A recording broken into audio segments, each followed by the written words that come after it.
आपलं पुन्हा एकदा स्वागत करतोय आणि आता पाहूयात मराठी बातमीपत्र। इथं आपल्या पाल्याचा कल कळेल, त्याची करिअर विषयी निवड ठरेल, त्यासाठी त्याला तज्ञांचे योग्य मार्गदर्शन मिळेल। स्पर्धेसाठी आत्मविश्वास आणि परीक्षेची परिपूर्ण तयारी, पोषक आहार, चांगले संस्कार, शालेय शिक्षण खेळाचे आणि कलेचे प्रशिक्षण एकाच ठिकाणी। ये अपना संजीवन है। संजीवन group of schools, Panhala, Kolhapur. फक्त शाळेत नाही, आता संजीवनला जायचं। महाराष्ट्रात एकीकडे कोरोनाचा कहर सुरू असताना दुसरीकडे विरोधकांकडून मंदिर सुरू करण्यावर जोर धरत आहे। अशा लॉकडाऊनची भूमिका ही केंद्र सरकारची आहे असा आरोप संजय राऊतांनी केलेला आहे। पाहूयात सविस्तर। त्यात राज्य सरकारने मंदिरासंदर्भात घेतलेली भूमिका लोकांच्या आरोग्यासंदर्भात घेतलेली आहे। मंदिरं खुली व्हावीत असं मुख्यमंत्र्यांनाही वाटतं, पण पूर्ण तयारी होऊन हा निर्णय घेतला जाईल अशी प्रतिक्रिया शिवसेनेचे खासदार संजय राऊत यांनी दिली आहे। कोट्यावधी रुपये खर्च करून मोठा गाजावाजा करीत कोविड-19च्या रुग्णासाठी उभारण्यात आलेल्या जम्बो हॉस्पिटलचा फोलपणा बुधवारी उघड आला। काय आहे? ॲम्ब्युलन्सची अनुपलब्धता, व्हेंटिलेटर ऑक्सिजन खाटांच्या नियोजनातील ढिसाळपणा आणि मुरदाड यंत्रणेचा फटका बसल्याने खासगी वृत्तवाहिनीचे पत्रकार पांडुरंग रायकर यांचा 42व्या वर्षी हकनाक बळी गेला। आताची सर्वात मोठी बातमी, बेड न मिळाल्यास दिरंगाई झाल्याने पुण्याचे माजी महापौर दत्तात्रय एकबोटे यांचं निधन झालं आहे। सर्वात दुर्दैवी म्हणजे अंत्यसंस्कार करण्यासाठी त्यांना स्मशानभूमीतही जागा मिळत नव्हती। काय आहे घटना?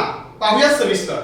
3 स्मशानभूमीत दत्तात्रय एकबोटे यांचा मृतदेह फिरवावा लागला।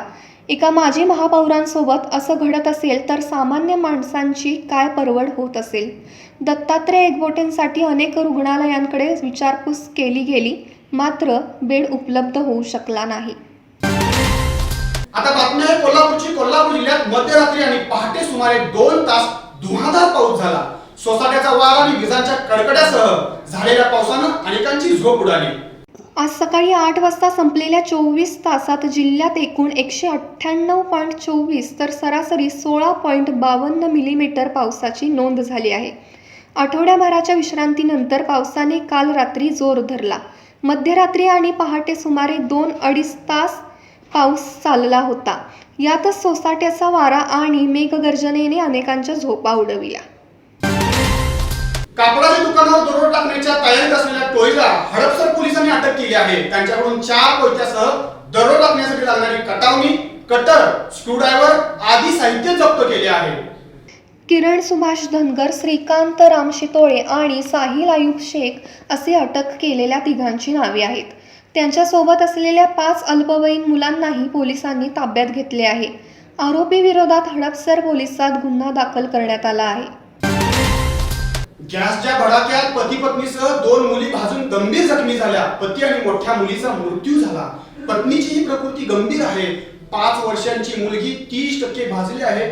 पत्नी व मुलगी घरीच आहेत। काय आहे नेमकी घटना? पाहूयात सविस्तर।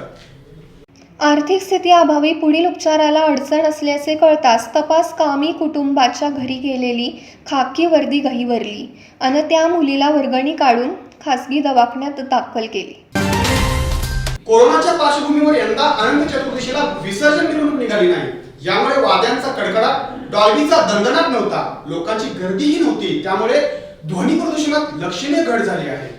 राजारामपुरी, महाद्वार रोड, मिरजकर तिकटी, बिनखांबी गणेश मंदिर, पापाची तिकटी या मिरवणूक मार्गावरील ध्वनी प्रदूषणात सुमारे 50 ते 55% घट झाल्याचे निदर्शनास आले। याबाबतचे सर्वेक्षण शिवाजी विद्यापीठाच्या पर्यावरणशास्त्र विभागाने केले। याचा तुलनात्मक अहवालही त्यांनी बनवला।